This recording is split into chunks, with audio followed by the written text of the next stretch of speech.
Hello my friends, one of the big debates in early childhood education is on children's school readiness and whether early childhood education provides them requisite skills to cope with the school curriculum.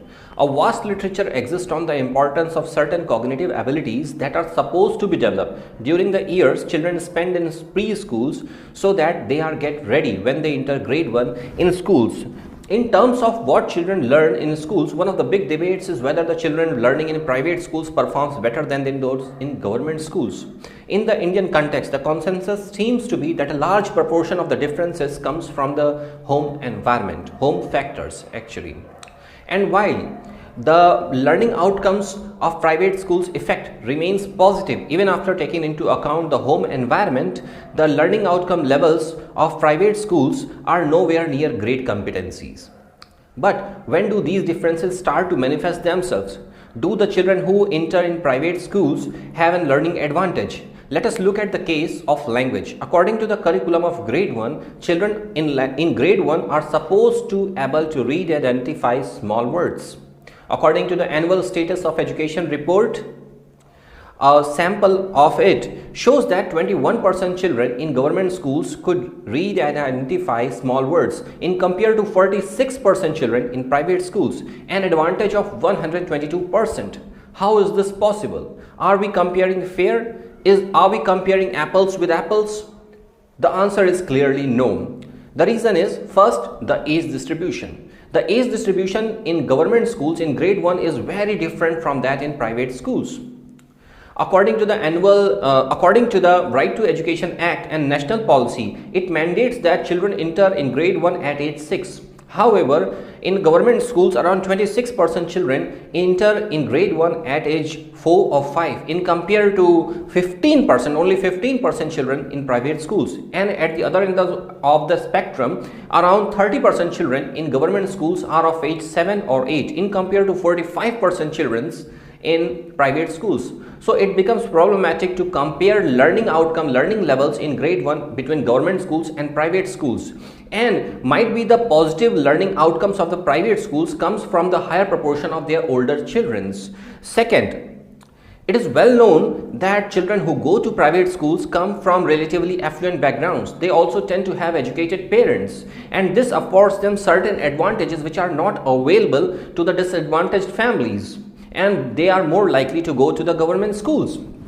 For sake an example, 30% children in government schools had mothers who had never been to school in compared to only 12% similar kinds of the students in private schools.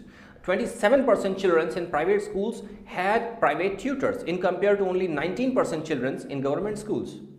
Third, early childhood education is supposed to develop schools readiness in children.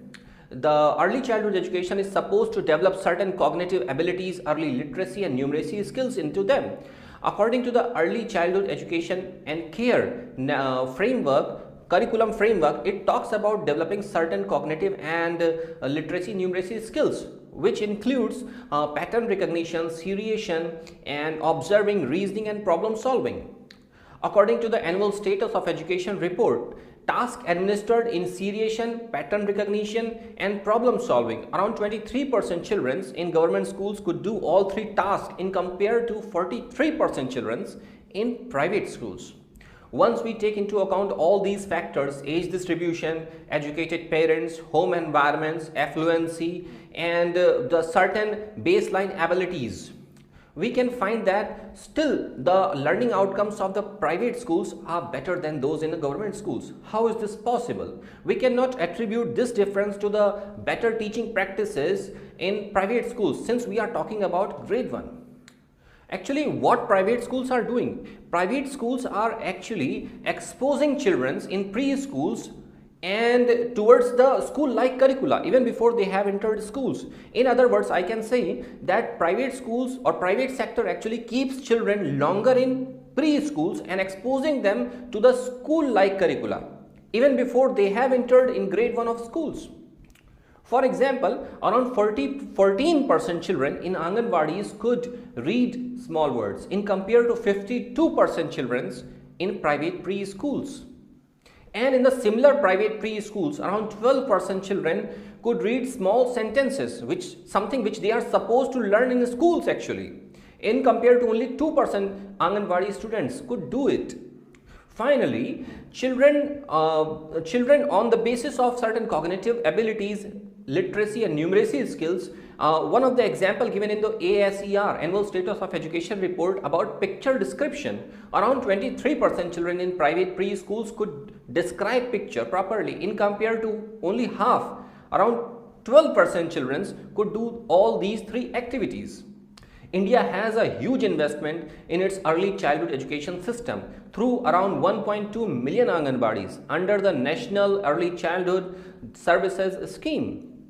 An Annual Status of Education report 2019 makes a clear case of strengthening these early childhood education centers so that they implement appropriate school readiness activities into it.